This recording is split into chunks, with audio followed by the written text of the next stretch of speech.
how to make labels in Google Documents.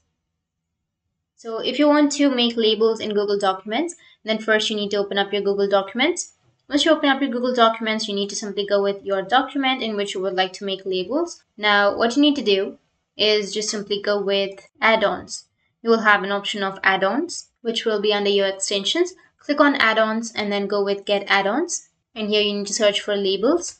So I'll just simply choose the first one. Now you just need to simply go with install, which is on the right side, and choose your account. Go with continue, scroll down, go with allow, scroll down and done. Now go back and now again go with the extensions, add-ons, and here you will have create and print labels. Go with create labels. After that, go with select a template. So I'll just simply choose the A4 one and then go with use.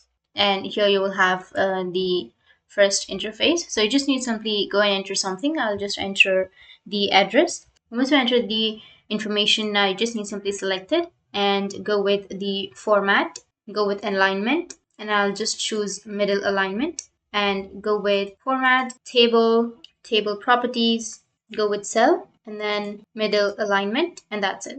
Now just remove the table properties and then scroll down, go with create labels, and scroll down. It says you need to open the document in Google Docs and then click on file, print, and in the print settings, double check the paper size, make sure the margins are set to none and scale is on default, and then click on print. So go with open document at first and you'll have this kind of interface, which is perfect. Now you need to go with print and select the destination, pages and pages per sheet, margins and everything, and go with save. So that's it. That's how you can make labels in your Google Documents. And if you have any questions, feel free to comment below. Thanks for watching.